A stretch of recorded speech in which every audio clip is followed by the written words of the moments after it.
லைவ்ல பாத்தீங்கன்னா செம்மையான ஒரு தரமான சம்பவம் தான் பார்க்க போறோம். என்ன சம்பவம்னு பாத்தீங்கன்னா, தலைவன் செருப்பால அடிச்ச மாதிரி ஜாக்லின் வந்து முத்துக்குமார் வந்து செம்மையான ஒரு அடி தான். ஐயோ இனிமே வந்து ஜாக்லின் வந்து நான் உங்ககிட்ட வச்சுக்க மாட்டேன்டா அப்படிங்கிற அளவுக்கு வந்து தலைவன் வந்து செம்மையான ஒரு ரிப்ளை கொடுத்திருந்தாப்ல. தேவையில்லாம ஆல்ரெடி எப்பயுமே தெரியும் நம்ம சவுந்தரேவா தான் பண்ணுவாங்க, நம்ம ஜாக்லின் தான் பண்ணுவாங்க. என்ன பண்ணுவாங்கன்னு பாக்குறதுக்கு முன்னாடி நம்ம சேனல் ஒரு 20 பேர் தான் பாக்குறாங்க. அவங்களாச்சும் ஒரு சப்ஸ்கிரைப் பண்ணிட்டு பாத்தீங்கன்னா ரொம்ப நல்லா இருக்கும். என்னன்னா நம்மளுக்கு என்னடா ஒரு இவ்வளவு கஷ்டப்பட்டு இருக்கிறோம், இவ்வளவு ரொம்ப டிஸ்டர்ப் ஆகிற மாதிரி வீவ்ஸே போல அப்படிங்கிற மாதிரி நம்மளுக்கு ஒரு டிஸ்டர்ப் ஆகுது. மறக்காம அதை மட்டும் பண்ணிருக்கேன். என்ன தரமான சம்பவம்னு பாத்தீங்கன்னா வந்து தலைவன் வந்துட்டு ஆன் த ஸ்பாட்ல வந்து அடிச்சு விட்டாப்ல. என்னன்னு பாத்தீங்கன்னா வந்து தலைவனுக்கு வந்து இந்த ஒரு ஒர்ஸ்ட் பர்ஃபார்மன்ஸ்க்கு 2 பேருமே பிக் பாஸ் கொடுக்குற சாப்பாடு தான் உங்களுக்கு சாப்பிடணும் அப்படிங்கிற மாதிரி வந்து சொல்லியிருப்பாங்க. ஆல்ரெடி வந்து காலையிலேயே வந்து சவுந்தரா சாப்பிட்டுருப்பாங்க. அதுக்கப்புறம் வந்து ஜாக்லின் வந்து சாப்பிட்டு இருப்பாங்க.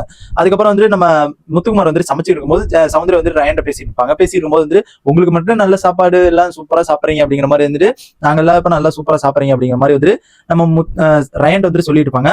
அதுக்கு வந்து தலைவன் வந்துட்டு தரமான ரிப்ளை என்னன்னு பாத்தீங்கன்னா வந்து உங்களுக்கு தான் ஸ்பெஷல் சாப்பாடு வருது இல்லமா அப்படிங்கிற மாதிரி வந்து தரமான ரிப்ளை வந்து முத்துக்குமார் வந்து கொடுத்துருக்காப்ல.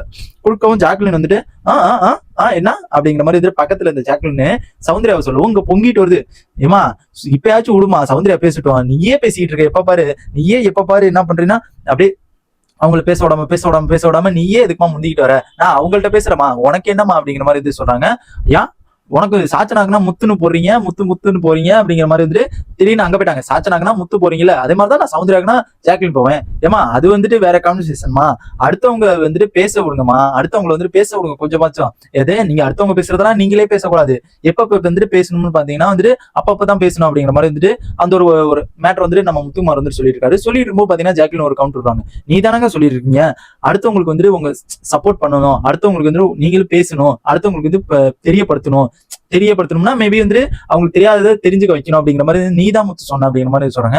ஏன்னா அது வந்துட்டு ஏதாச்சும் ஒரு பிரச்சனைன்னு வரும்போது வந்துட்டு நான் அடுத்தவங்க வந்துட்டு அவங்க தப்பு இருக்கா, அவங்க மேல தப்பு இருக்கா, ஆனா அவங்களை கார்னர் பண்ணலையா, அவங்கள போய் கார்னர் பண்ணுங்க, தப்பு இல்லாதவங்களுக்கு கார்னர் பண்றீங்களா அப்போதைக்கு நீங்க போய் கேளுங்க அப்படிங்கிற மாதிரி வந்துட்டு முத்துக்குமார் அந்த ஒரு மீனிங்ல சொல்லியிருக்காப்ல. இவங்க என்ன பண்றாங்க, நீங்க தானே அடுத்தவங்களுக்கு ஒரு பிரச்சனைனா வந்து கேட்க சொன்னீங்க அப்படிங்கிற மாதிரி வந்து இந்த ஒரு கான்வர்சேஷன் வந்து கொண்டு வர வந்துட்டு தலை வந்துட்டு அப்பயே விடல. ஏமா இப்பயாச்சும் கொஞ்சமாச்சு சௌந்தர்யா பேச விடுங்கம்மா அப்படிங்கிற மாதிரி சொல்லவும் சௌந்தர்யாக்கு வந்து ஆல்ரெடி வந்துட்டு தெரியும், நம்ம எல்லாருக்குமே தெரியும் சௌந்தர்யா வந்து கொஞ்சம் நாளா பாத்தீங்கன்னா ஜாக்லினை விட்டு தள்ளியே இருக்காங்கிறது நல்லாவே தெரியுது. ஏன்னா அவங்களுக்கே தெரிஞ்சிருச்சு ஜாக்லின் வந்துட்டு நம்மளை வச்சு நல்ல கேம் விளையாடுது அப்படிங்கிற மாதிரி வந்துட்டு நானும் நிறைய வீடியோ போட்டிருந்தேன். நேற்று பேசினதெல்லாம் ரஞ்சித்ர பேசினதெல்லாம் நிறைய வீடியோ போட்டிருந்தேன். அதுக்கப்புறம் பாத்தீங்கன்னா அந்த மாதிரி வந்துட்டு அடுத்தவங்களை வந்துட்டு பேச விடாம பண்றாங்க அப்படிங்கிற மாதிரி வந்துட்டு நம்ம முத்து சொல்லவும் நம்ம சௌந்தர்யா என்ன பண்றாங்க, ஆமா நானும் கொஞ்சம் பேசணும், நான் பேசாம இருக்கேன், அடுத்தவங்களுக்கு வந்து பேச விடாம இருக்கக்கூடாது அப்படிங்கிற மாதிரி வந்து சௌந்தர்யாவும் கொஞ்சம் ஜாக்லினுக்கு கொஞ்சம் அகேன்ஸ்டா பேசுற மாதிரி வந்துட்டு பேச ஆரம்பிச்சாங்க. ஜாக்லின் அதுக்கப்புறம் வந்துட்டு எதுவுமே பேசல. காலையில இருந்து பாத்தீங்கன்னா வந்து சௌந்தர்யாவுக்கு ஜாக்லினுக்கு இன்னும் ஒரு பேச்சுவார்த்தை எங்கேயுமே பேசல. எப்பயுமே வந்து காலையில எழுந்திரிச்சோன்னா கட்டி பிடிக்கிறது என்ன, முத்தம் கொடுக்கறது என்ன அப்படிலாம் வந்துட்டு பயங்கரமா எல்லா வேலையும் பண்ணிட்டு இருந்தாங்க. இப்ப மேபி வந்து எதுவுமே என்ன வந்து காலையில இருந்து அவங்க 2 பேருமே பேசிக்காம தான் இருக்காங்க. மேபி வந்து இந்த மாதிரியே போயிட்டு இருந்துச்சுன்னா கேம் இன்னும் கொஞ்சம் சுவாரஸ்யமா நல்லா இருக்கும்னு நான் எதிர்பார்க்கறேன். மேபி வந்து இந்த மாதிரி போனா நல்லா இருக்கும். அவங்க வந்துட்டு அவங்க என்ன நினைக்கிறாங்க அப்படிங்கறத வெயிட் பண்ணி தான் பாக்கணும். என்ன காரணம் பாத்தீங்கன்னா வந்து தரமான ரிப்ளை வந்து ஜாக்லின் என்ன பண்ணுதுன்னு பாத்தீங்கன்னா அடுத்தவங்களை வந்துட்டு பேச விடாம நம்ம பேசி அவங்களை வந்து டவுன் பண்றதுதான் ஜாக்லினோட வேலை அப்படிங்கிறது முத்துக்குமாருக்குன்னு தெரிஞ்சு போச்சு. நம்ம எப்படா வெளியில நினைக்கிறதா உள்ள கரெக்டா நடக்குது, அவனுங்க எப்படா கரெக்டா கணிக்கிறாங்க அப்படிங்கிற மாதிரி வந்து நம்மளுக்கு எல்லாருமே யோசிக்க தோணுது. என்னன்னு பாத்தீங்கன்னா என்ன உள்ளுக்குள்ள பர்ஃபெக்டா கண்டுபிடிக்கிறானுங்களே அப்படிங்கிற மாதிரி வந்து கண்டிப்பா தோணுது. மேபி வந்து இதான் வந்து ஜாக்லின் வந்து பண்ணியிருக்காரு அப்படிங்கிறது மக்கள் எல்லாருக்குமே தெரியும். இதை பத்தி உங்க ஒப்பீனியனை மறக்காம கமெண்ட் பண்ணுங்க. இந்த மாதிரி பிக் பாஸோட எல்லா அப்டேட்ஸ் தெரிஞ்சுக்கணும்னா நம்ம சேனலை சப்ஸ்கிரைப் பண்ணி சப்போர்ட் பண்ணுங்க.